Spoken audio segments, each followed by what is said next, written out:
Dear students, ഈ video ക്ലാസ്സിലൂടെ നമ്മൾ discuss ചെയ്യുന്നത് പ്രോജക്റ്റിൻ്റെ ഫോർമുലേഷനുമായി ബന്ധപ്പെട്ട് വരുന്ന ഒന്ന് രണ്ട് കാര്യങ്ങളാണ്. നമുക്കറിയാം, പ്രോജക്റ്റ് ഫോർമുലേഷനെ കുറിച്ച് നമ്മൾ പറഞ്ഞു. ഒരു പ്രോജക്റ്റിനെ ഐഡൻറ്റിഫൈ ചെയ്ത് കഴിഞ്ഞാൽ ആ പ്രോജക്റ്റുമായി ബന്ധപ്പെട്ട് ഡീറ്റെയിൽ ആയിട്ടുള്ള സ്റ്റഡി ചെയ്യുന്നതിന് വേണ്ടി നമ്മൾ എന്ത് ചെയ്യുന്നു? പ്രോജക്റ്റിൻ്റെ ബേസിക് ആയിട്ടുള്ള കുറച്ച് കാര്യങ്ങൾ കളക്ട് ചെയ്യണം, ഇൻഫർമേഷൻ കളക്ട് ചെയ്യണം, ഡാറ്റ കളക്ട് ചെയ്യണം. അങ്ങനെ കളക്ട് ചെയ്ത് കമ്പൈൽ ചെയ്തതിന് ശേഷം മാത്രമേ അതിനെ ഒരു ഡീറ്റെയിൽഡ് എക്സാമിനേഷൻ അല്ലെങ്കിൽ അനാലിസിസിന് വിധേയമാക്കാൻ പറ്റുള്ളൂ. അപ്പോൾ അതിനുവേണ്ടി നമ്മൾ ഇൻറ്റൻറ്റ് ചെയ്യുന്ന പ്രോജക്റ്റ് ഐഡിയയുടെ ബേസിക് ആയിട്ടുള്ള കുറച്ച് ഇൻഫർമേഷൻ കളക്ട് ചെയ്യും. അങ്ങനെ ചെയ്യുമ്പോൾ നമ്മൾ എങ്ങനെയാണ് അത് ചെയ്യുക, അല്ലേ? ആദ്യമായിട്ട് ഏറ്റവും കുറേയധികം ആസ്പെക്ട്സ് നമ്മൾ കളക്ട് ചെയ്യേണ്ടതായിട്ടുണ്ട്. പക്ഷേ ഏറ്റവും ഇമ്പോർട്ടൻ്റ് ആയിട്ടുള്ളൊരു കാര്യം, ഒരു ബിസിനസ് പ്രോജക്റ്റ് ആയതുകൊണ്ട് ഇതിൻ്റെ മാർക്കറ്റബിലിറ്റി നോക്കണം. ക്ലിയർ? അപ്പോൾ അതിന് മാർക്കറ്റബിലിറ്റി എന്ന് പറയുമ്പോൾ എന്താണത്? ഡിമാൻഡാണ്, അല്ലേ? അതുകൊണ്ട് ഡിമാൻഡ് അനാലിസിസ് നടത്തണം. അപ്പോൾ ഡിമാൻഡ് ഉണ്ടോ? നമ്മൾ ഇൻറ്റൻറ്റ് ചെയ്യുന്ന പ്രോഡക്റ്റ് അല്ലെങ്കിൽ സർവീസസ് അതിന് മാർക്കറ്റിൽ അക്കോമഡേറ്റ് ചെയ്യാൻ പറ്റുന്ന തരത്തിലുള്ള ഡിമാൻഡ് ഉണ്ടോ? അപ്പോൾ നിലവിലുള്ള കോമ്പറ്റീറ്റേഴ്സ് എന്താണ്, എന്തുമാത്രം മാർക്കറ്റ് ഷെയർ ആണുള്ളത്, ഡിമാൻഡിൻ്റെ നേച്ചർ എന്താണ്, അത് ചേഞ്ചിങ് ആണോ, ഇങ്ങനെയുള്ള ഒട്ടനവധി കാര്യങ്ങൾ പരിഗണിക്കേണ്ടതായിട്ടുണ്ട്. അപ്പോൾ അത് ഡിമാൻഡ് ഫോർകാസ്റ്റിംഗ് അല്ലെങ്കിൽ ഡിമാൻഡ് അനാലിസിസ് ആയിട്ട് പറയാം. അപ്പോൾ മാർക്കറ്റ് ആൻഡ് ഡിമാൻഡ് അനാലിസിസ് ഒരു പ്രധാനപ്പെട്ട ആസ്പെക്റ്റാണ്. ഓക്കെ, അപ്പോൾ അതുകൊണ്ട് പ്രോജക്റ്റ് ഫോർമുലേഷനുമായി ബന്ധപ്പെട്ടുള്ള ഈ മാർക്കറ്റ് ആൻഡ് ഡിമാൻഡ് അനാലിസിസ് എന്താണ്? So before the production actually starts, the entrepreneur needs to analyse the demand of the market. അല്ലേ, ഒരു മിഷനറി കൊണ്ടുവന്ന് ഇൻവെസ്റ്റ്മെൻ്റ് ഒക്കെ ചെയ്ത്, അല്ലേ, റോ മെറ്റീരിയൽ കളക്ട് ചെയ്ത് പ്രൊഡക്ഷനൊക്കെ ചെയ്തിട്ട് ഡിമാൻഡ് ഉണ്ടോ എന്ന് നോക്കാൻ ആ സമയത്ത് പോകുന്നതിനേക്കാൾ നല്ലത് എന്താ? ഇതിൽ നിന്ന് ചെയ്യുന്നതിന് മുമ്പ് തന്നെ ഡിമാൻഡ് ഉണ്ടോ എന്ന് നോക്കി, അല്ലേ, ഉണ്ട് എന്ന് ഉറപ്പ് വരുത്തിയ ശേഷം എന്ത് ചെയ്യുക? അതിനനുസരിച്ച് അനുയോജ്യമായിട്ടുള്ള രീതിയിലൊരു പ്രോഡക്റ്റോ പ്രോസസ്സോ അല്ലെങ്കിൽ ഒരു സർവീസസോ നമ്മൾ ഓഫർ ചെയ്യുന്നതായിരിക്കും നല്ലത്. Clear? So that is a wise way. So an entrepreneur has to anticipate who will be the possible customers, അല്ലെ, പൊട്ടൻഷ്യൽ കസ്റ്റമേഴ്സ് ആണ് നമ്മളതിന് പറയാം. ക്ലിയർ? എന്തുമാത്രം പൊട്ടൻഷ്യൽ കസ്റ്റമേഴ്സ് നമുക്കുണ്ട്, അൺസർവ്ഡ് ഏരിയാസ് വല്ലതുണ്ടോ, അല്ലെങ്കിൽ അൺസർവ്ഡ് ഡിമാൻഡ് എവിടെയെങ്കിലും ഉണ്ടോ, എക്സിസ്റ്റ് ചെയ്യുന്നുണ്ടോ, ഉണ്ടെങ്കിൽ അത് എങ്ങനെയാണ് ടാപ്പ് ചെയ്യുക, എന്താണ് ഇപ്പോഴത്തുള്ള പ്രസൻറ്റ് പ്രോഡക്റ്റുകളുടെ പ്രോബ്ലം, അത് സോൾവ് ചെയ്യാൻ നമ്മുടെ കയ്യിൽ എന്ത് സൊല്യൂഷനാണുള്ളത്, അങ്ങനെയുള്ള ഒട്ടനവധി കാര്യങ്ങൾ ഓക്കെ നമ്മൾ മനസ്സിലാക്കേണ്ടതായിട്ടുണ്ട്. Clear? Hence it is required to essential to study and analyse the market and demand of the product. അതുകൊണ്ട് എന്ത് ചെയ്യണം? ഇത് നമ്മൾ പെട്ടെന്ന് ആലോചിച്ച് കഴിഞ്ഞാൽ കിട്ടുന്ന ഒരു കാര്യമായിരിക്കില്ല. അപ്പോൾ അതുകൊണ്ട് എന്ത് ചെയ്യണം? For which we need to conduct a study on the market situation, for which we need to conduct a study on the product. Clear? For which we need to conduct a study on the demand. Okay, so market and demand analysis simply refers to analysing the future demand of potential. Clear? ഇതുകൊണ്ട് ഉദ്ദേശിക്കുന്നത് എന്താ?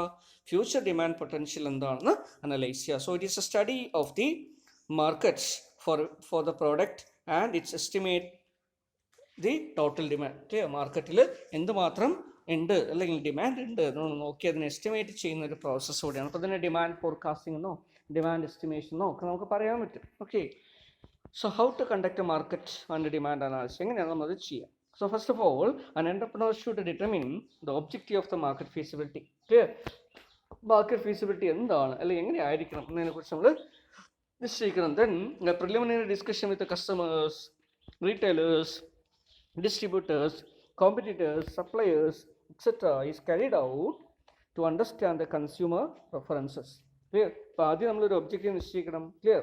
What shall be the feasibility, എത്ര demand ഉണ്ടെങ്കിൽ നമുക്ക് accept ചെയ്യാം, അല്ലെങ്കിൽ ഏത് തരത്തിലുള്ള റെസ്പോൺസ് കിട്ടുകയാണെങ്കിൽ നമ്മളതിനെ അക്സെപ്റ്റ് ചെയ്യാം. അപ്പോൾ ആ രീതി നിശ്ചയിച്ച ശേഷം ഫീസിബിലിറ്റിയുടെ ക്രൈറ്റീരിയ നോക്കിയ ശേഷം നമ്മൾ എന്ത് ചെയ്യുന്നു? ഇൻ്ററാക്ട് ചെയ്യും. ആരുമായിട്ട് ഇൻ്ററാക്ട് ചെയ്യുന്നു? കസ്റ്റമേഴ്സ് ആവാം, കൺസ്യൂമേഴ്സ് ആവാം, റീറ്റെയിലേഴ്സ് ആവാം, ഡിസ്ട്രിബ്യൂട്ടേഴ്സ് ആവാം, കോമ്പറ്റീറ്റേഴ്സ് ആവാം, സപ്ലയേഴ്സ് ആവാം. ക്ലിയർ? അങ്ങനെ അവരുമായിട്ടൊരു സർവേ അല്ലെങ്കിൽ ഇൻഫർമേഷൻ ഷെയറിങ് അല്ലെങ്കിൽ അവരുമായിട്ടുള്ളൊരു ഇൻ്റർവ്യൂ, ഇതിൽ അവരുടെയൊക്കെ നമുക്ക് എന്ത് ചെയ്യാൻ പറ്റും? എക്സിസ്റ്റിംഗ് പ്രശ്നങ്ങൾ, അല്ലേ? സോ അവരുടെ പ്രൈസ് പ്രിഫറൻസ് എന്താണ്, പ്രോഡക്റ്റ് പ്രിഫറൻസ് എന്താണ്, സ്പെസിഫിക്കേഷൻ എന്താണ്, ക്വാളിറ്റി പ്രിഫറൻസ് എന്താണ്, എക്സിസ്റ്റിംഗ് ആയതുപോലെ പൊട്ടൻഷ്യൽ ഡിമാൻഡ് എന്തായിരിക്കും, സ്ട്രാറ്റജി ഓഫ് ദി കോമ്പറ്റീറ്റേഴ്സ് എന്താണ്, പ്രാക്ടീസ് ഓഫ് ദി ഡിസ്ട്രിബ്യൂട്ടേഴ്സ് എന്തായിരിക്കും, റീറ്റെയിലേഴ്സ് എന്താണ്, ഇതെല്ലാം നമുക്ക് മനസ്സിലാക്കിയെടുക്കാൻ പറ്റും. The study should be such that it generates answers to the following question. ഇപ്പോൾ ഒരു സ്റ്റഡിയിൽ നമ്മൾ എന്തൊക്കെയാണ് ഉൾപ്പെടുത്തുക? സാധാരണ അല്ലെങ്കിൽ എന്തൊക്കെ അറിയാൻ വേണ്ടിയിട്ടായിരിക്കും സ്റ്റഡി നടത്തുക? So who are the consumers, potential consumers നമ്മൾ ആരാണ്, നമ്മൾ ഉൽപ്പാദിപ്പിക്കുന്ന പ്രോഡക്റ്റ് ആരാണ് ഉപയോഗിക്കാൻ പോകുന്നത്. So who and what are the present and future demand, ഇപ്പോൾ അതിനുള്ള ഡിമാൻഡ് എന്താണ്, ഭാവിയിൽ എന്തായിട്ട് അത് മാറും demand. Okay, and how the demand distributed seasonally, അല്ലേ, ഇത് എപ്പോഴും റെഗുലറായിട്ട് കിട്ടുന്ന ഡിമാൻഡാണോ, സീസണൽ ഡിമാൻഡാണോ, ഫ്ലക്ച്വേറ്റിംഗ് വരാൻ സാധ്യതയുണ്ടോ, വേരിയബിലിറ്റി എന്താണ്, അതിനെക്കുറിച്ച് നോക്കണം. How the demand distributed geographically, അല്ലേ, രാജ്യത്തെ മൊത്തമായിട്ട് ഇത് ഡിസ്ട്രിബ്യൂട്ട് ചെയ്തിരിക്കണോ, അതോ ഈ ഡിമാൻഡ് ഓഫ് ദ പ്രോഡക്റ്റ് എന്ന് പറയുന്നത് ഏതെങ്കിലും ഒരു പർട്ടിക്കുലർ ഏരിയയിൽ മാത്രം നിൽക്കുന്നതാണോ, അല്ലേ, അല്ലെങ്കിൽ ഏതെങ്കിലും ഒരു വിഭാഗത്തിൽ വരുന്നതാണോ, സെഗ്മെൻറ്റഡ് ആണോ, അല്ലെങ്കിൽ ജനറലി ഡിസ്ട്രിബ്യൂട്ടഡ് ആണോ, അങ്ങനെയുള്ള കാര്യങ്ങളെക്കുറിച്ച് നമ്മൾ എന്ത് ചെയ്യണം നോക്കണം. Then how much price of the consumers are willing to pay, അല്ലേ, എത്ര പൈസ നമുക്ക് കസ്റ്റമേഴ്സ് വില്ലിങ് ആണ്. നമ്മളൊരു പ്രോഡക്റ്റ് പ്രൊഡ്യൂസ് ചെയ്തു, കോസ്റ്റ് ഓഫ് പ്രൊഡക്ഷൻ നമ്മുടെ പ്രോഫിറ്റ് ഒക്കെ കൂടെ ആഡ് ചെയ്തിട്ടൊരു പ്രൈസ് നിശ്ചയിച്ച് കൺസ്യൂമേഴ്സ് അക്സെപ്റ്റ് ചെയ്തില്ലെങ്കിലോ, അല്ലേ, അവനെ എല്ലാം ചെയ്തതെല്ലാം വേസ്റ്റ് ആവും. അപ്പോൾ അതുകൊണ്ട് എന്ത് ചെയ്യണം, എന്ത് വിലയ്ക്ക് കൺസ്യൂമേഴ്സ് ഇത് പ്രിഫർ ചെയ്യുന്നു, അല്ലെങ്കിൽ അവർ പ്രതീക്ഷിക്കുന്ന വില എന്താണ്, അതിനെക്കുറിച്ച് നമ്മൾ നോക്കേണ്ടതായിട്ടുണ്ട്. Clear. And what are the marketing, അല്ലേ, മാർക്കറ്റിംഗ് മിക്സ് ഓഫ് കോമ്പറ്റീറ്റേഴ്സിൻ്റെ മാർക്കറ്റിംഗ് മിക്സ് എന്തൊക്കെയാണ്, അല്ലേ, 4Ps എങ്ങനെയാണ് അവർ ചെയ്യുന്നത്. ക്ലിയർ. മാർക്കറ്റിംഗ് മിക്സ് നമുക്കറിയാം, പ്രോഡക്റ്റ് എന്താണ്, പ്രൈസ് എന്താണ്, പ്രൊമോഷൻ എന്താണ്, അല്ലേ, ഫിസിക്കൽ ഡിസ്ട്രിബ്യൂഷൻ എന്താണ്. അപ്പോൾ കോമ്പറ്റീറ്റേഴ്സ് ഇതൊക്കെ എങ്ങനെ ചെയ്യുന്നു എന്ന് നോക്കണം. And what marketing mix would the consumer accept. Clear. എന്താണ് കൺസ്യൂമർ ഇതിൽ നിന്നും എക്സ്പെക്റ്റ് ചെയ്യുന്നത്. ക്ലിയർ. അപ്പം അങ്ങനെയുള്ള കാര്യങ്ങളെക്കുറിച്ചൊക്കെ നമ്മൾ എന്ത് ചെയ്യണം, പരിഗണിക്കേണ്ടതായിട്ടുണ്ട്. ക്ലിയർ. ഇത്രയും ക്വസ്റ്റ്യങ്ങൾ കിട്ടുന്നതിന് വേണ്ടിയിട്ടായിരിക്കും നമ്മൾ ഇൻ്ററാക്ട് ചെയ്യേണ്ടത്. So research is required to obtain information to answer these question, അല്ലേ. ഇപ്പോൾ സാധാരണ ഇതിന് വേണ്ടി നമുക്ക് ഒരു സ്റ്റഡി ചെയ്യേണ്ടതായിട്ട് വരും. So information obtain from A market survey shall be help the entrepreneur in assessing the demand of the product. അതിനുവേണ്ടി നമുക്കൊരു മാർക്കറ്റ് സർവേ നടത്താം, മാർക്കറ്റിൽ കൺസ്യൂമേഴ്സിനിടയിൽ ഒരു സർവേ നടത്തുന്നു. So it is also helpful for understanding the nature and extent of the competition and providing trade practices in the market. Here, so depending upon the several factors like availability of resources, scale of operation, and the impact of profitability, the entrepreneur should decide the consumer group, which is called as the market segment. Clear? അപ്പോൾ ഏത് സെഗ്മെൻറ്റാണ് survey ചെയ്യുന്നതിനനുസരിച്ചുകൊണ്ട് ഒരു consumer ഗ്രൂപ്പിനെ നിശ്ചയിച്ച് സർവേക്ക് വേണ്ടി തയ്യാറാക്കണം. Clear. An entrepreneur can put all of his effort to market segment determine, target മാർക്കറ്റിലേക്ക് എല്ലാ ശ്രദ്ധയും കൊടുക്കണം, അല്ലേ. അപ്പോൾ അതിന് വേണ്ടിയിട്ട് അവർ ഇൻഫർമേഷൻ കളക്ട് ചെയ്ത് എന്ത് ചെയ്യേണ്ടി വരും, നമ്മൾ ഇൻഫർമേഷൻ കളക്ട് ചെയ്യുന്നു, അത് ഐഡൻറ്റിഫൈ ചെയ്യുന്നു. അങ്ങനെയാണെങ്കിൽ നമുക്ക് നമ്മുടെ എല്ലാ എഫേർട്ടുകളും എന്ത് ചെയ്യാൻ പറ്റും, ആ പർട്ടിക്കുലർ സെഗ്മെൻറ്റിലേക്ക് സ്ട്രീം ലൈൻ ചെയ്ത് മാർക്കറ്റ് ഉണ്ടാക്കിയെടുക്കാൻ പറ്റും. Clear. So steps involve in market and demand analysis, എന്തൊക്കെ സ്റ്റെപ്സാണ് ചെയ്യേണ്ടത്. So analysing the market demand and forecasting demand, ആദ്യം എന്ത് ചെയ്യണം, മാർക്കറ്റ് ഡിമാൻഡ് അനലൈസ് ചെയ്യുക, ഡിമാൻഡ് ഫോർകാസ്റ്റ് ചെയ്യുക. Clear. Then determining the competitive situation. Clear. Third one is understanding the trade practices. Number 4, estimating the future changes in the volume and pattern of demand and supply. Clear. So ഇത്രയും കാര്യങ്ങൾ 4 കാര്യങ്ങൾ ചെയ്യണം. അപ്പോൾ ഇത് ഓരോന്നും താഴെ പറയുന്നുണ്ട്. Clear. So analysing the market demand and demand forecasting എന്താണ്. Clear. So how we can make analysis of the market demand and demand forecasting.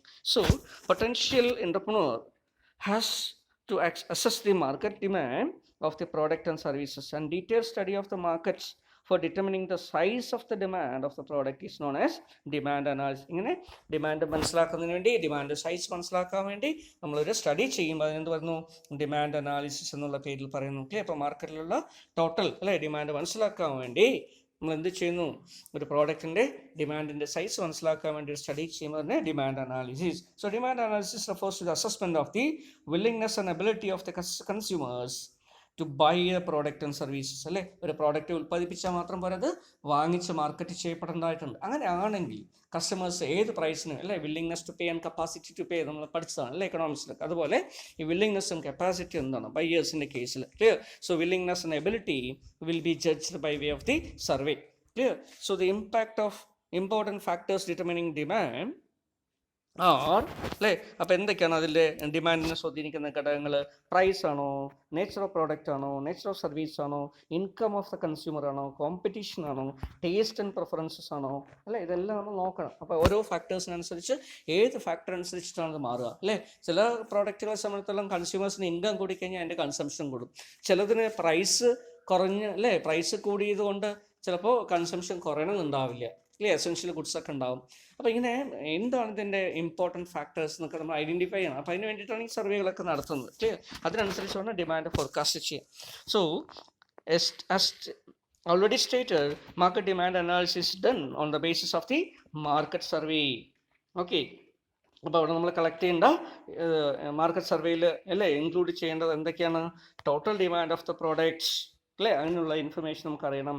Segment wise breakup of the demand അല്ലേ, ഇത് ഏതൊക്കെ തരത്തിലാണ് ഇതിനെ സെഗ്മെൻറ്റ് ചെയ്യുന്നത്? ഏജ് വൈസ് ആയിട്ടുള്ള segments ആണോ, അല്ലെങ്കിൽ ജെൻഡർ വൈസ് ആയിട്ടുള്ള സെഗ്മെൻറ്റ്സ് ആണോ, ജോഗ്രഫിക്കൽ ബേസ് ആയിട്ടുള്ള സെഗ്മെൻറ്റ്സ് ആണോ? ഓക്കെ, അപ്പോൾ അതിനനുസരിച്ച് നമ്മൾ ഇതിനെ ബ്രേക്കപ്പ് ചെയ്യണം. ഇൻകം എലാസ്റ്റിസിറ്റി ഓഫ് ഡിമാൻഡ് അല്ലേ, എന്തുമാത്രം ഇൻകം എലാസ്റ്റിസിറ്റി ഉണ്ട് അല്ലേ, പ്രൈസ് എലാസ്റ്റിറ്റി, ഇൻകം എലാസ്റ്റിറ്റി ഒക്കെ നമ്മൾ എക്കണോമിക്സ്, മാനേജർ എക്കണോമിക്സ് ഒക്കെ പഠിച്ചിട്ടുണ്ടാവും. അപ്പോൾ ആ രീതിയിൽ എലാസ്റ്റിസിറ്റി എന്താണ്, പ്രൈസിനോട് അല്ലേ ഡിമാൻഡ് എങ്ങനെയാണ് റെസ്പോണ്ട് ചെയ്യുന്നത്, പ്രൈസ് കുറയ്ക്കുന്നതനുസരിച്ച് എന്തുമാത്രം ഡിമാൻഡ് കൂടാൻ സാധ്യതയുണ്ട്. അപ്പോൾ ഈ കാര്യങ്ങളെക്കുറിച്ച് നമ്മൾ എന്ത് ചെയ്യണം നോക്കണം. ഇൻഫർമേഷൻ റിലേറ്റിംഗ് ടു ദ കൺസ്യൂമേഴ്സിൻ്റെ ടേസ്റ്റ് പ്രിഫറൻസ് അല്ലേ, ഫാഷൻ, ഇവിടെ അങ്ങനെയുള്ള കാര്യങ്ങളെക്കുറിച്ച് നമ്മൾ നോക്കേണ്ടതായിട്ടുണ്ട്. ഓക്കെ, ഇത്തരം കാര്യങ്ങൾ ഇതിൽ ഉൾപ്പെടുത്തിയിട്ട് വേണം ഒരു സർവേ കണ്ടക്ട് ചെയ്യാൻ. Clear? So for demand analysis necessary information is to be collect. Clear? The sources of commonly used to collect information is for analysing the demand. അപ്പോൾ ഇതിനു വേണ്ടി നമ്മൾ എന്ത് ചെയ്യുന്നു? 2 സോഴ്സസ്, 2 പ്രധാനപ്പെട്ട സോഴ്സസ് ഇൻഫർമേഷൻ കളക്ട് ചെയ്യാൻ വേണ്ടി ഉപയോഗിക്കാറുണ്ട് അല്ലേ. ഏതൊരു സർവേയിൽ നമ്മൾ ചെയ്യുന്നത് അങ്ങനെ തന്നെയാണ്. 2 സോഴ്സസ് ഉണ്ട്. ഇതെല്ലാം നമ്മൾ നേരത്തെ പഠിച്ചിട്ടുണ്ടാകുന്നുണ്ട് അല്ലേ. ഒന്ന് പ്രൈമറി സോഴ്സസ് എന്ന് പറയും, വേറൊന്ന് സെക്കൻഡറി സോഴ്സ് പറയും. അല്ലെങ്കിൽ അങ്ങനെ പ്രൈമറി സോഴ്സസിലൂടെ കളക്ട് ചെയ്യപ്പെടുന്ന ഡാറ്റയെ നമ്മൾ പ്രൈമറി ഡാറ്റ എന്ന് പറയും, സെക്കൻഡറി സോഴ്സസിലൂടെ കളക്ട് ചെയ്യപ്പെടുന്ന ഡാറ്റയെ സെക്കൻഡറി ഡാറ്റ എന്ന് പറയും. അപ്പോൾ അതിനെ പ്രൈമറി സോഴ്സ് ഉണ്ട്, സെക്കൻഡറി സോഴ്സ് ഉണ്ട്. പ്രൈമറി സോഴ്സ് എന്ന് പറയുന്നത് എന്താ? ഡയറക്റ്റ് ആയിട്ടുള്ള ഒബ്സർവേഷൻ വഴിയോ, ഡയറക്റ്റ് ആയിട്ടുള്ള ക്വസ്റ്റനെയർ കൊടുത്തിട്ടോ, അല്ലെങ്കിൽ ഡയറക്റ്റ് ആയിട്ടുള്ള രീതിയിൽ ഒബ്സർവ് ചെയ്തിട്ടോ, അല്ലെങ്കിൽ ക്വസ്റ്റനെയർ കൊടുത്തിട്ടോ, ഇൻ്റർവ്യൂ നടത്തിയിട്ടോ, ഷെഡ്യൂൾസ് പ്രിപ്പയർ ചെയ്തിട്ടോ, അല്ലെങ്കിൽ ആൻസേഴ്സ് റെസ്പോൺസ് എഴുതി വാങ്ങിച്ചിട്ടോ അല്ലേ, നമ്മൾ ഫീൽഡ് വിസിറ്റ് നടത്തിയിട്ടോ ഒക്കെ നമ്മൾ എന്ത് ചെയ്യുന്ന ഒരു കാര്യം മനസ്സിലാക്കുകയാണെങ്കിൽ അതിനെന്ത് പറയുന്നത്? Primary data. So primary data is the first time data collected, clear, fresh from the respondents നിന്നും ഫസ്റ്റ് ടൈം ആയിട്ട് നമ്മൾ കളക്ട് ചെയ്യുന്ന ഡാറ്റയാണ് പ്രൈമറി ഡാറ്റ എന്ന് പറയുന്നത്. Clear? So primary data collection is undertaken through market survey, and market survey can be either A census survey or A sample survey. എന്താ ഈ census survey എന്ന് പറയുന്നത്? നമ്മൾ ഉദ്ദേശിക്കുന്ന ഒരു ടാർഗറ്റിൽ അല്ലെങ്കിൽ നമ്മുടെ സെഗ്മെൻറ്റിൽ മൊത്തം എല്ലാവർക്കും കൊടുത്തിട്ട് എല്ലാവരുടെയും ഒപ്പീനിയൻ വാങ്ങിച്ചിട്ടാണ് നമ്മൾ സർവേ ചെയ്യുന്നതെങ്കിൽ അല്ലേ. ഫോർ എക്സാമ്പിൾ നമ്മൾ വിചാരിക്കുന്നു നമ്മുടെ മാർക്കറ്റ് എന്ന് പറയുന്നത് പാലക്കാട് ജില്ലയിലുള്ള ആൾക്കാരാണ്. അപ്പോൾ പാലക്കാട് ജില്ലയിലുള്ള എല്ലാ ആൾക്കാരുടെ ഡാറ്റ നമ്മൾ ക്വസ്റ്റനെയർ കൊടുത്ത് ഡാറ്റ വാങ്ങിച്ചു അല്ലേ, ഫില്ല് ചെയ്ത് വാങ്ങിച്ചു എങ്കിൽ അതിനെന്ത് പറയും? നമ്മൾ സെൻസസ് മെത്തേഡ് എന്ന് പറയും. Clear? That is taking complete population for the survey purpose. സർവേക്ക് വേണ്ടി എല്ലാ ആൾക്കാരെയും നമ്മൾ ഉൾപ്പെടുത്തുന്നു, എല്ലാ കൺസ്യൂമേഴ്സിനെയും ഉൾപ്പെടുത്തുന്നു. ക്ലിയർ? അപ്പോൾ ഒരു എൻജിനീയറിംഗ് ഗുഡ്സ് ആണെന്ന് വിചാരിക്കുക, അത് ഉപയോഗിക്കുന്ന എല്ലാ കമ്പനികളും അല്ലെങ്കിൽ എല്ലാ കൺസ്യൂമേഴ്സിനും നമ്മൾ അതിൽ ഉൾപ്പെടുത്തും. അപ്പോൾ എന്തായിട്ട് മാറും അത്? It will become A census survey. Clear? So sample survey, രണ്ടാമത്തെ കാര്യം എന്ന് പറയുന്നത് സാമ്പിളാണ്. എന്താ സാമ്പിൾ സർവേ? അപ്പോൾ എല്ലാ കേസസ് നമുക്ക് മുഴുവൻ ആൾക്കാരെ അല്ലെങ്കിൽ മുഴുവൻ കൺസ്യൂമേഴ്സിനെയോ പ്രോസ്പെക്റ്റീവ് കൺസ്യൂമേഴ്സിനെയോ റെസ്പോണ്ടൻസിനെയോ ഉൾപ്പെടുത്താൻ കഴിയില്ല. അപ്പോൾ എന്ത് ചെയ്യേണ്ടി വരും? We need to develop device samples അല്ലേ. ഇപ്പോൾ സാമ്പിൾസ് നമ്മൾ നോക്കേണ്ടത്. എന്താണ് ഈ സാമ്പിളിംഗ് കൊണ്ട് ഉദ്ദേശിക്കുന്നത്? സാമ്പിൾസ് കൊണ്ട് ഉദ്ദേശിക്കുന്നത് അവിടെ നമ്മൾ എന്ത് ചെയ്യുന്നു? ഒരു പോപ്പുലേഷൻ മുഴുവൻ കവർ ചെയ്യാൻ പറ്റാത്ത സാഹചര്യത്തിൽ ആ പോപ്പുലേഷനെ റെപ്രസെൻറ്റ് ചെയ്യുന്ന ഒരു ലാർജ് ഏരിയ അല്ലെങ്കിൽ ലാർജ് പോപ്പുലേഷൻ അല്ലെങ്കിൽ ലാർജ് കൺസ്യൂമർ ബേസ് ഇതിനെ റെപ്രസെൻറ്റ് ചെയ്യുന്ന കുറച്ച് ആൾക്കാരുടെ ഡാറ്റ നമ്മൾ കളക്ട് ചെയ്യുന്നു. അവരെ പറയുന്ന പേരാണ് സാമ്പിൾസ് അല്ലേ. ഇങ്ങനെ ഡ്രോ ചെയ്യുന്നു. നിങ്ങൾ ഫോർ എക്സാമ്പിൾ നിങ്ങളുടെ ക്ലാസ്സിൽ നിന്നും 60 കുട്ടികളുണ്ട് അല്ലേ. 60 കുട്ടികൾ നമുക്ക് നിങ്ങളുടെ ക്ലാസ്സിൽ നിന്ന് ഒരു സ്റ്റഡി ചെയ്യണമെന്ന് വിചാരിക്കുക. 60 കുട്ടികളെ ഉൾപ്പെടുത്തിയിട്ട് സ്റ്റഡി ചെയ്യുമ്പോൾ, നിങ്ങളുടെ ക്ലാസ്സിലുള്ള സ്റ്റഡി ചെയ്യുമ്പോൾ അതിനെന്ത് പറയും? സെൻസസ് സർവേ അല്ലെങ്കിൽ പോപ്പുലേഷൻ സർവേ എന്ന് പറയാം. അല്ല, ഞങ്ങൾ വിചാരിക്കുന്നു ഒരു അക്കാഡമിക് സ്റ്റഡിക്ക് വേണ്ടിയിട്ട് നിങ്ങളുടെ ക്ലാസ്സിലുള്ള ബിഹേവിയറെ കുറിച്ച് അറിയണം. അതിനുവേണ്ടി 60 പേരെ ചെയ്യാൻ പറ്റില്ല, നമുക്കൊരു 10 പേരെ പറ്റില്ല. അപ്പോൾ നമ്മൾ എന്ത് ചെയ്യുന്നു? നിങ്ങളെ 60 പേരുള്ള കുട്ടികളിൽ നിന്ന് ഒരു 10 പേരെ ഡ്രോ ചെയ്യുന്നു റാൻഡമായിട്ട്, എന്നിട്ട് അവരെ സ്റ്റഡി ചെയ്യുന്നു. അപ്പോൾ അതിനെ പറയുന്ന പേരാണ് സാമ്പിളിങ്. ഓക്കെ, ഇതേപോലെ നമുക്ക് കൺസ്യൂമേഴ്സിൻ്റെ കേസിലും ചെയ്യാൻ പറ്റും. So in the case of product has a small market and a limited number of buyers, അവിടെ നമുക്ക് സെൻസസ് ഉപയോഗിക്കാം. അതല്ല ലാർജ് ടൈപ്പ് ഓഫ് അല്ലെങ്കിൽ ലാർജ് ആയിട്ടുള്ള ഡൈവേഴ്സിഫൈഡ് ആയിട്ടുള്ള ഗ്രൂപ്പ് ഓഫ് ബയേഴ്സ് ഒക്കെയാണ് ഉള്ളതെങ്കിൽ അവിടെ നമുക്ക് എന്താ റിസോർട്ട് ചെയ്യേണ്ടി വരും? സാമ്പിളൊക്കെ എടുക്കാനേ പറ്റുള്ളൂ. Clear? So market survey or market research provides valuable information to entrepreneur, and the more he knows about the market, greater is the chance of creating customer at a profit. Clear? So market survey or market research provides valuable information, and the more he knows about the marketനെ കുറിച്ച് കൂടുതൽ അറിയും തോറും അല്ലേ, the greater is the chance of creating profitability. അല്ലേ, മാർക്കറ്റിനെ അറിഞ്ഞിട്ട് നമ്മൾ ഒരു പ്രോഡക്റ്റ് പ്രൊഡ്യൂസ് ചെയ്യുന്നതും വിൽക്കുന്നതും മാർക്കറ്റിനെ അറിയാതെ വെറുതെ ചെയ്യുന്നതും തമ്മിൽ വ്യത്യാസമുണ്ട്. അപ്പോൾ ആ രീതിയിൽ ഇത് രണ്ടാമത്തെ കേസിൽ അറിഞ്ഞ് നമ്മൾ ചെയ്യുന്ന സമയത്ത് നമുക്ക് പ്രോഫിറ്റ് എൻഷുർ ചെയ്യാൻ പറ്റും. അല്ലേ, വളരെ കൂടുതൽ കിട്ടിയില്ലെങ്കിൽ പോലും നമ്മൾ പ്രതീക്ഷിക്കുന്ന തരത്തിലുള്ളൊരു റിട്ടേൺ ഉണ്ടാക്കിയെടുക്കാൻ കഴിയും. ഓക്കെ, ദെൻ സെക്കൻഡറി ഡാറ്റ എന്താണ്? ഇപ്പോൾ സെക്കൻഡറി ഡാറ്റയിൽ എന്താ ചെയ്യുക? ഈ പ്രൈമറി സോഴ്സ് ഉപയോഗിക്കാതെ ഡയറക്റ്റായിട്ട് ഡാറ്റ കളക്ട് ചെയ്യാതെ നമ്മൾ എന്ത് ചെയ്യുന്നു? ഓൾറെഡി പബ്ലിഷ് ചെയ്തിട്ടുള്ള, ഓൾറെഡി കളക്റ്റഡ് ആയിട്ടുള്ള ഡാറ്റ സോഴ്സസിനെ റിലേ ചെയ്യുന്നു. അങ്ങനെ ചെയ്യുമ്പോൾ അതിന് പറയുന്ന പേരാണ് secondary data collection. So information already available ആണത്, അതിന് നമ്മൾ ഉപയോഗിക്കുന്നു. So the source of secondary data includes അല്ലേ, സെൻസസ് ഓഫ് ഇന്ത്യ അല്ലേ, എത്ര ആൾക്കാരുണ്ട്, മെയിൽ എത്ര, ഫീമെയിൽ എത്ര, അങ്ങനെ അതുപോലെ തന്നെ ഓക്കുപേഷൻ എന്താണ്, ഇൻകം എന്താണെന്നൊക്കെ കാണിക്കുന്ന ഒരു ഡാറ്റയാണ് സെൻസസ് ഡാറ്റ എന്ന് പറയുന്നത്. അല്ലേ, സെൻസസ് ഓഫ് ഇന്ത്യാസ് അല്ലേ, അവർ ചെയ്യുന്ന ഇന്ത്യ ഗവൺമെൻറ് ചെയ്യുന്നതാണ് ഡാറ്റയാണ് അല്ലേ, അത് പബ്ലിഷ് ചെയ്യാറുണ്ട്. അപ്പോൾ നമുക്ക് അതിൻ്റെ ഡാറ്റ കിട്ടും, അബ്രിഡ്ജ്ഡ് ആയിട്ടുള്ള ഡാറ്റ കിട്ടും. ഈ ഡാറ്റ എന്തിനു വേണ്ടി ഉപയോഗിക്കാം? നമ്മൾ സർവേക്ക് വേണ്ടി ഉപയോഗിക്കാം. അങ്ങനെ ഉപയോഗിക്കുമ്പോൾ അത് സെക്കൻഡറി ഡാറ്റയാണ്. ദെൻ നാഷണൽ സാമ്പിൾ സർവേ, അതുപോലെ തന്നെ സാമ്പിൾ സർവേസ് ചിലപ്പോൾ ചെയ്യാറുണ്ട് അല്ലേ, ചില ഭാഗങ്ങളെ കേന്ദ്രീകരിച്ചുകൊണ്ട് നാഷണൽ സാമ്പിൾ സർവേ കണ്ടക്ട് ചെയ്യാറുണ്ട്. അപ്പോൾ അവിടെ എന്തൊക്കെ നോക്കും? നമ്മുടെ എല്ലാ ഡെമോഗ്രഫിക്കൽ ഡാറ്റ നോക്കും, അതുപോലെ എക്കണോമിക് ആയിട്ടുള്ള ഡാറ്റ നോക്കും അല്ലേ, ഇങ്ങനെയുള്ള കുറേ ഇൻഫർമേഷൻ കളക്ട് ചെയ്യും. ഇതിൻ്റെ റിപ്പോർട്ടുകളും പബ്ലിഷ് ചെയ്യാറുണ്ട്. ആ റിപ്പോർട്ട് നമുക്ക് എന്ത് ചെയ്യാമാണെങ്കിൽ റിലേ ചെയ്യാം. Then planning commission report, okay, planning കമ്മീഷനും സർവേകൾ നടത്തി അതിൻ്റെ റിപ്പോർട്ടുകൾ പബ്ലിഷ് ചെയ്യാറുണ്ട്. അത് നോക്കാം. UNDP reports, information supplied by civil society organisation CSOs, clear?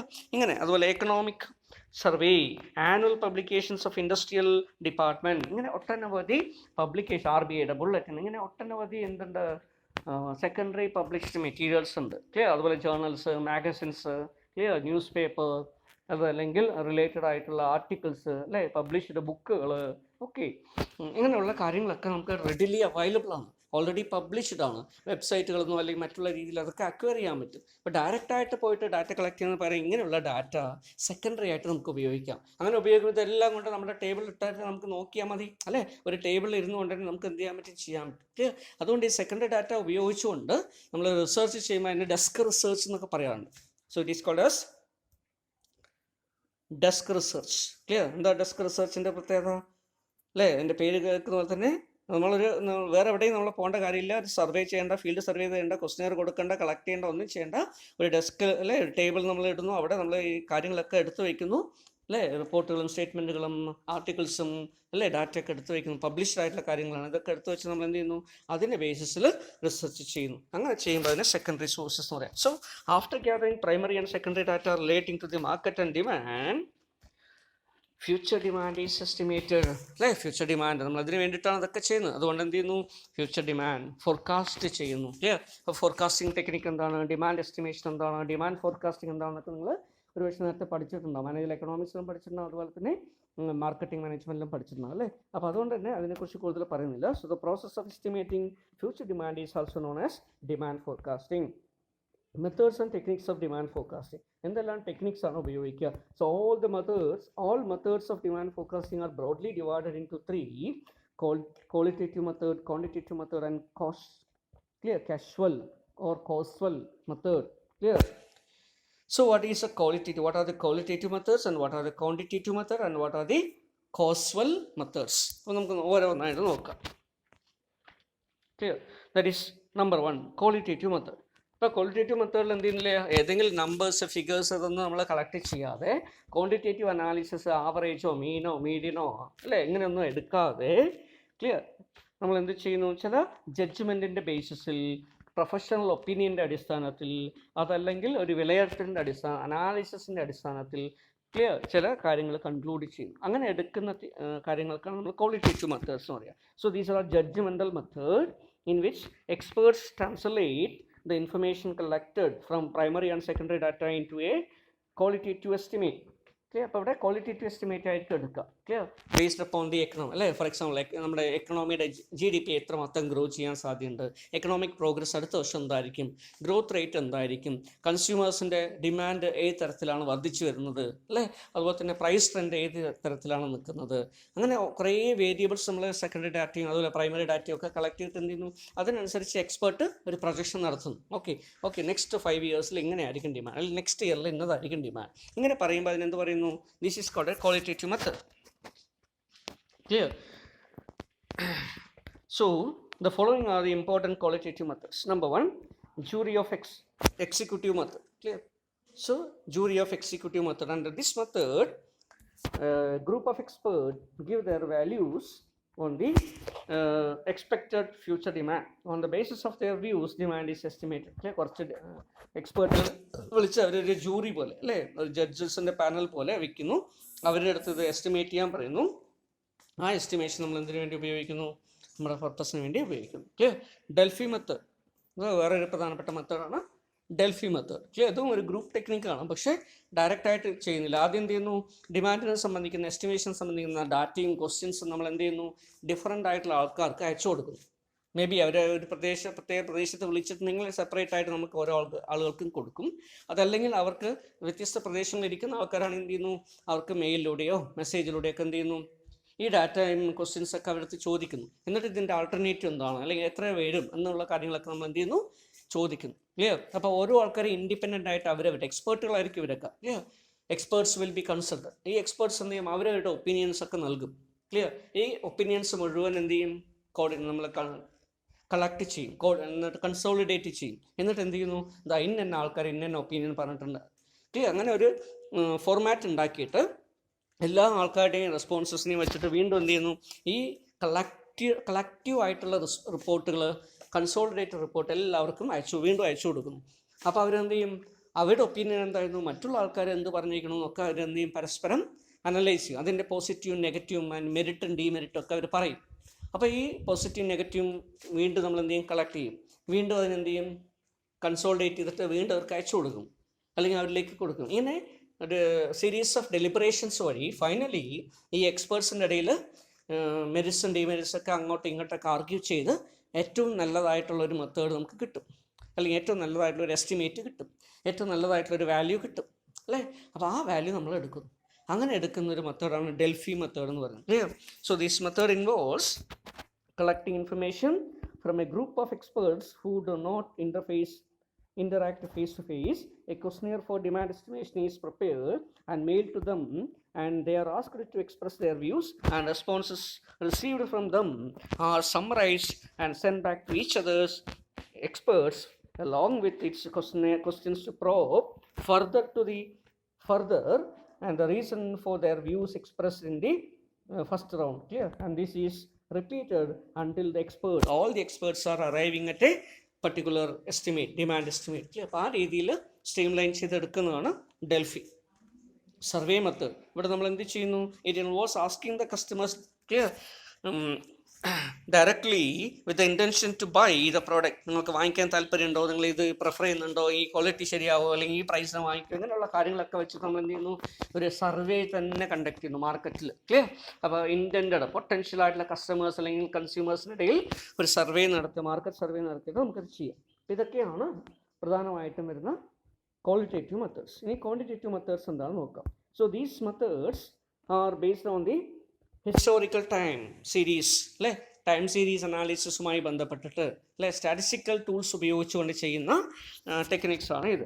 So which is the past trend for the demand അല്ലേ, കഴിഞ്ഞ കുറേ കാലങ്ങളിൽ എന്തായിരുന്നു വന്നിരുന്നത്, അതിനനുസരിച്ച് ഫ്യൂച്ചർ എന്തായിരിക്കുന്നു പ്രെഡിക്റ്റ് ചെയ്യുന്നു. ക്ലിയർ. ഇത്തരത്തിലുള്ള ഡാറ്റ അനാലിസിസ് ആണ്. അങ്ങനെ ചെയ്യുന്നതുകൊണ്ട് അതിന് ക്വാണ്ടിറ്റേറ്റീവ് മെത്തേഡ് എന്ന് പറയുന്നത്. ക്ലിയർ.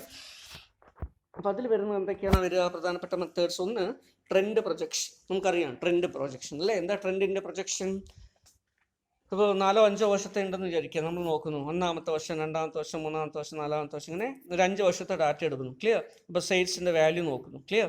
എന്നിട്ട് എന്ത് ചെയ്യുന്നു, മാർക്കറ്റിലുള്ള ഡിമാൻഡ് ഓക്കെ ഇത്രയാണ് ഡിമാൻഡ്, ഒന്നാമത്തെ വർഷം, രണ്ടാമത്തെ വർഷം ഇത്രയായിരുന്നു, മൂന്നാമത്തെ വർഷം ഇത്രയായിരുന്നു, നാലാമത്തെ വർഷം എത്രയായിരുന്നു, അഞ്ചാമത്തെ വർഷം എത്രയാണ്. അപ്പോൾ അങ്ങനെയാണെങ്കിൽ അടുത്ത വർഷങ്ങളിൽ എന്ത് സംഭവിക്കും നമുക്ക് അറിയാൻ പറ്റും അല്ലേ. ഇതൊരു ഇൻക്രീസിങ് ട്രെൻഡായിട്ടാണ് വരുന്നത്. അതുപോലെ ചിലപ്പോൾ ഡിക്രീസിങ് ട്രെൻഡായിട്ട് വരാം. അപ്പം ഇങ്ങനെ ട്രെൻഡ് നമ്മൾ നോക്കുന്നു, മാർക്കറ്റിൻ്റെ ട്രെൻഡ് എന്താണെന്ന് ടൈം സീരീസ് വെച്ച് നോക്കിയിട്ട് അതിനനുസരിച്ചുള്ളൊരു പ്രൊജക്ഷൻ എടുക്കുമ്പോൾ ട്രെൻഡ് പ്രൊജക്ഷൻ മെത്തേഡ് എന്ന് പറയും.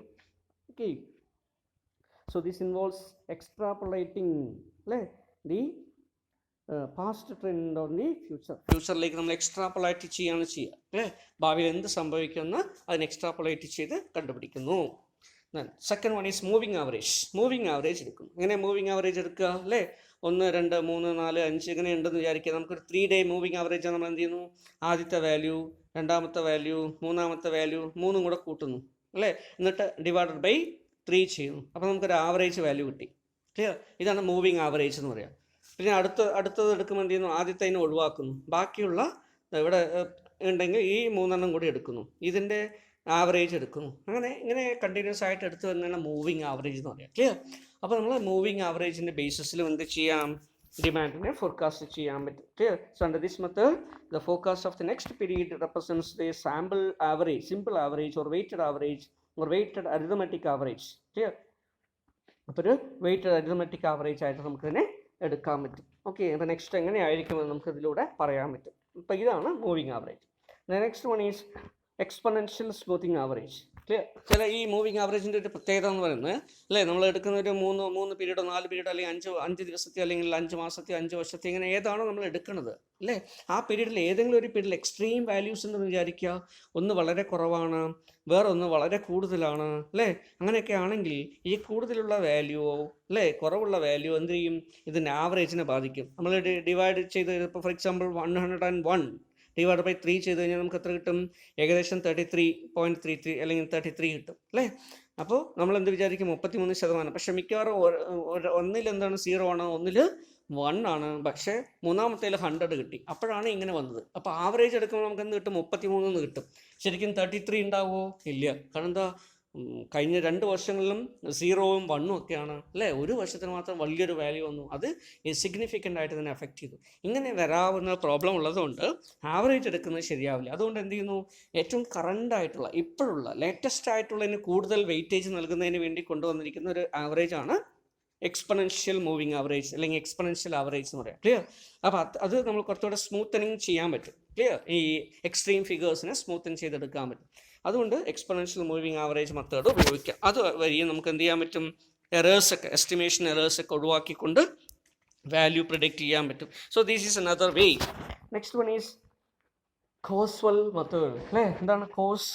ഒരു കാരണം അല്ലേ, ഒരു കാരണമുണ്ടെങ്കിൽ അല്ലേ കോസ് ആൻഡ് എഫക്റ്റ് നമുക്കറിയാം. ഒരു കാരണം ഉണ്ടെങ്കിൽ ഒരു കോസ് ഉണ്ടെങ്കിൽ അതിനൊരു എഫക്റ്റ് ഉണ്ടാവും അല്ലേ. ആ രീതിയിൽ നമ്മൾ എന്ത് ചെയ്യുന്നു, കോസും എഫക്റ്റും ആയിട്ട് ഇതിനെ ഡിവൈഡ് ചെയ്തെടുക്കുന്നു. ക്ലിയർ? അപ്പോൾ ആ രീതിയിൽ നോക്കുന്ന അനാലിസിസ് ആണ്, പ്രൊജക്ഷൻ ആണ് Causal. So in this method, the forecasts are developed on the basis of the cause-effect relationship specified in the explicit quantitative manner. Clear? Then this is important methods are chain ratio method. Clear? ഇവിടെ എന്ത് ചെയ്യുന്നു, കുറേ chain of factors, ഒരു factor മാത്രമായിരിക്കില്ല ഒരു പ്രോഡക്റ്റിൻ്റെ ഡിമാൻഡിനെ സ്വാധീനിക്കുന്നത് അല്ലേ. അപ്പോൾ അതിന് ഇൻകം ഉണ്ടാവാം, കൺസ്യൂമേഴ്സിൻ്റെ ടേസ്റ്റ് ഉണ്ടാവാം, അല്ലെങ്കിൽ നമ്മുടെ പ്രൈസ് ഒരു ഘടകമായിരിക്കാം. അപ്പോൾ ഇതിനെ തമ്മിൽ നമ്മൾ എന്ത് ചെയ്യുന്നു, ഒരു ചെയിൻ പോലെ നമ്മൾ കൂട്ടി യോജിപ്പിക്കുന്നു. ക്ലിയർ? എന്നിട്ട് എന്ത് ചെയ്യുന്നു, ഇതിനെല്ലാം കൂടെ ചേർത്തുകൊണ്ട് നമ്മൾ ഡിമാൻഡ് ഫോർകാസ്റ്റ് ചെയ്യും. ഇതിനെ നമ്മൾ ചെയിൻ റേഷ്യോ മെത്തേഡ് എന്ന് പറയും. Okay, so in this method, a series of factors are used to develop the demand estimate. ഇപ്പോൾ ഡിമാൻഡ് എസ്റ്റിമേറ്റ് ചെയ്യുന്ന ഏതെങ്കിലും ഒരു ഫാക്ടർ എടുക്കാതെ കുറേ ഫാക്ടേഴ്സിന് ഒരു സീരീസ് ആയിട്ട് ഒരു ചെയിൻ ആയിട്ട് നമ്മൾ എടുക്കും. ക്ലിയർ? അതിനൊരു റേഷ്യോ അല്ലേ, പ്രൈസ് ഇത്ര ശതമാനം സ്വാധീനിക്കാം അല്ലേ, ഡിമാൻഡ് ഇത്ര, അല്ലെങ്കിൽ നമ്മൾ ഇൻകം ഓഫ് ദി കൺസ്യൂമർ ഇത്ര ശതമാനം സ്വാധീനിക്കാം. അപ്പോൾ എല്ലാം കൂടെ നമ്മൾ എടുത്തിട്ട് എന്ത് ചെയ്യുന്നു, ഒരു വാല്യൂ ഡിറൈവ് ചെയ്യുന്നു. Clear? Then consumption level method ഇപ്പോൾ വേറൊരു മെത്തേഡാണ്. ഓക്കെ, അവിടെ എന്ത് ചെയ്യുന്നു, in this case demand is estimated on the basis of the consumption level. Consumption level is estimated on the basis of elasticity coefficient like income elasticity, price elasticity അല്ലേ. ഇതിൻ്റെയൊക്കെ അടിസ്ഥാനത്തിൽ ഇതെല്ലാം കാൽക്കുലേറ്റ് ചെയ്തിട്ട് പ്രൈസ് എലാസിറ്റി ഇത്രയാണെങ്കിൽ 1.2 ആണെങ്കിൽ what will be the demand. Clear? Income elasticity 1.8 ആണെങ്കിൽ clear, income കൂടിക്കഴിഞ്ഞാൽ എന്ത് സംഭവിക്കും, ഇങ്ങനെയുള്ള അനാലിസിസ് ചെയ്ത് ഡിമാൻഡ് എസ്റ്റിമേറ്റ് ചെയ്യും. Clear? This is cause and effect. Then leading indicator method, വേറൊരു മെത്തേഡാണ് ലീഡിങ് ഇൻഡിക്കേറ്റർ മെത്തേഡ്. ഇവിടെ എന്ത് ചെയ്യുന്നു, under this method indicators are variables which changes ahead when other variable അല്ലേ, that is leading and lagging indicators എന്നൊക്കെ ഉണ്ടാവും. Clear? എന്താ ഈ ലീഡിങ് ഇൻഡിക്കേറ്റേഴ്സ് എന്ന് പറഞ്ഞാൽ ഏതോ ഒരു കാര്യം നടക്കുന്നതിന് മുമ്പ് ചില സൂചനകൾ തന്നിട്ട് വരുന്നതിന് നമ്മൾ എന്ത് പറയും? ലീഡിങ് ഇൻഡിക്കേറ്റേഴ്സ് എന്ന് പറയും. ക്ലിയർ? അപ്പോൾ അത് വന്ന ശേഷമായിരിക്കും എന്ത് ചെയ്യുക, ഒരു സാഹചര്യം വരിക അല്ലെങ്കിൽ ഒരു ഈവൻറ്റ് സംഭവിക്കുക. ക്ലിയർ? അപ്പോൾ നമുക്കറിയാം ക്ലൗഡ് ഫോർമേഷൻ ആകാശത്ത് കാണുമ്പോൾ നമുക്കറിയാൻ പറ്റും this is A leading indicator that ഫ്യൂച്ചറിൽ അല്ലെങ്കിൽ കുറച്ച് സമയത്തിനുള്ളിൽ മഴ പെയ്യാൻ സാധ്യതയുണ്ട് അല്ലേ. അപ്പോൾ അതെന്താ? ഒരു leading indicator. Clear? Lagging indicator എന്താ? ഏതോ ഒരു കാര്യം നടന്നു പോയതിന് ശേഷം അതിൻ്റെ തെളിവായിട്ട് കാണപ്പെടുന്നതിന് എന്താ പറയുക? Lagging indicator. അപ്പോൾ മഴയുടെ കേസ് തന്നെ എടുക്കുക. നമ്മൾ മഴ പെയ്തതേ കണ്ടില്ല അല്ലേ, നമ്മൾ ഉറക്കമൊക്കെ ആയിരുന്നു, വൈകുന്നേരം രാവിലെ എണിച്ച് നോക്കുന്ന സമയത്ത് നമ്മൾ അല്ലേ പരിസരം മൊത്തം വെള്ളമൊക്കെ ആയിരിക്കുന്നു, അവിടെ മഴയുടെ പെയ്തതിൻ്റെ ലക്ഷണങ്ങളൊക്കെ ഉണ്ട്. അപ്പോൾ നമ്മൾ എന്ത് പറയും? ഓക്കെ നൈറ്റ് മഴ പെയ്തിട്ടുണ്ടായിരുന്നു അല്ലേ, ഗ്രൗണ്ടൊക്കെ മണ്ണൊക്കെ നനഞ്ഞിരിക്കുന്നു അല്ലേ, so that rain might have happen. ഇതെന്താ? ലാഗിങ് ആണ്. ഒരു ഈവൻറ്റ് നടന്നതിന് ശേഷം അതിൻ്റെ തെളിവ് അവിടെ അവശേഷിപ്പിക്കുന്നതാണ് അല്ലേ. ഈ രീതിയിൽ ലീഡിങ് ആയിട്ടും ലാഗിങ് ആയിട്ടൊക്കെ ഇൻഡിക്കേറ്റേഴ്സ് വരാം. ക്ലിയർ? അപ്പം ഇങ്ങനെ ഇൻഡിക്കേറ്റർ മെത്തേഡ് ഉപയോഗിച്ച് നമുക്ക് എന്ത് ചെയ്യാൻ പറ്റും? ചില സൂചനകളുടെ അടിസ്ഥാനത്തിൽ എന്തൊക്കെ വരുന്നുണ്ടോ, GDP ഇത്രമാത്രം ഗ്രോ ചെയ്യുന്നുണ്ടോ, GDP കുറയുന്നുണ്ടോ, കൂടുന്നുണ്ടോ അല്ലേ, അതുപോലെ തന്നെ ആളുകളുടെ ഡിമാൻഡ് അല്ലേ, പർച്ചേസിങ് പവറിൽ വ്യത്യാസം വരുന്നുണ്ടോ, ഇൻഫ്ലേഷൻ കൂടി വരുന്നുണ്ടോ, കുറഞ്ഞു വരുന്നുണ്ടോ. ക്ലിയർ? ഇതിൻ്റെയൊക്കെ അടിസ്ഥാനത്തിൽ നമ്മൾ എന്ത് ചെയ്യാൻ പറ്റും? ചില ലീഡിങ് ആയിട്ടുള്ള കാര്യങ്ങൾ വെച്ചുകൊണ്ട് നമുക്ക് എന്ത് ചെയ്യാം? ഡിമാൻഡ് എസ്റ്റിമേറ്റ് ചെയ്യാം. Hence it is observed changes in the leading indicators may use it for projecting the changes in the lagging variable. Clear? അപ്പോൾ ലാഗിങ് വേരിയബിൾ ഡിമാൻഡ് ആണെങ്കിൽ ലീഡിങ് വേരിയബിൾ എന്താണെന്ന് നോക്കുന്നു. Clear? Dependent variable, independent variable. അപ്പോൾ ആ രീതി നമ്മൾ എന്ത് ചെയ്യുന്നു? ഈ ലാഗിങ് വേരിയബിൾ കിട്ടുന്നതിന് വേണ്ടി ലീഡിങ് ആയിട്ടുള്ള കാര്യത്തിൽ ഒരു ചേഞ്ച് വന്നാൽ എന്ത് സംഭവിക്കുന്നു നോക്കി അതെങ്ങനെ ആയിരിക്കും നമ്മൾ എസ്റ്റിമേറ്റ് ചെയ്യുകയാണ് ചെയ്യുന്നത്. Okay, so next one is, so these are all the methods. Clear? The next, understanding the competitive situation. Clear? അപ്പോൾ നമ്മൾ ആദ്യം എന്താ ചെയ്തത്? നമ്പർ 1 ഈസ് അല്ലേ ഡാറ്റ കളക്ഷനുമായി ബന്ധപ്പെട്ട് നമ്മൾ analysis of market and demand അല്ലേ, market demand and demand focusing. ഇനി രണ്ടാമതായിട്ട് എന്ത് ചെയ്യണം? So understanding the competitive situation അല്ലേ, നമ്മൾ നിലവിലുള്ള കോമ്പറ്റിറ്റീവ് സിറ്റുവേഷൻ എന്താണെന്ന് നോക്കണം. ക്ലിയർ? അപ്പോൾ അതാണ് നമ്മൾ ഇതിന് അടുത്തായിട്ട് നോക്കുന്നത്. So what is the competitive situation? Understanding the competitive situation. അപ്പോൾ അതിനുവേണ്ടി എന്ത് ചെയ്യുന്നു? Competitive situation requires special attention in the whole exercise of the market analysis. അപ്പോൾ അതിൻ്റെ ഭാഗമായിട്ട് to understand it in respect of a given product or service, an entrepreneur is required to answer the following question. Number 1, how many firms are offering the same goods or services? Clear? Then what are their market share, and what are the strengths and weaknesses of their products, and what kind of the consumer image does each project enjoy or a product enjoy, and what trade practices the competitors are now practicing, and who are the major consumers of the brand. ഇങ്ങനെയുള്ള കുറച്ച് കാര്യങ്ങൾ നോക്കിയാൽ നമുക്ക് എന്ത് ചെയ്യാൻ പറ്റും? ഒരു competitive സിറ്റുവേഷനെ കുറിച്ച് മനസ്സിലാക്കാൻ പറ്റും അല്ലേ, ഒരു കോമ്പറ്റീറ്റീവ് ഗ്യാപ്പ് അവിടെ ഉണ്ടോ എന്ന് നമുക്കറിയാൻ പറ്റും. മാർക്കറ്റ് ഷെയർ സർപ്ലസ് ആണോ അല്ലെങ്കിൽ അവൈലബിൾ ആണോ നമുക്കറിയാൻ പറ്റും. അതോ ഹൈലി ലോയൽ ആയിട്ടുള്ള അല്ലേ കസ്റ്റമേഴ്സിനുള്ള കോമ്പറ്റീറ്റേഴ്സ് ആണ്, അവിടെ നമുക്ക് പെനിട്രേറ്റ് ചെയ്യാൻ ബുദ്ധിമുട്ടായിരിക്കും. അപ്പോൾ ഇതെല്ലാം നോക്കുന്നതിന് വേണ്ടി കോമ്പറ്റീഷൻ അനാലിസിസ് ചെയ്യുന്നു.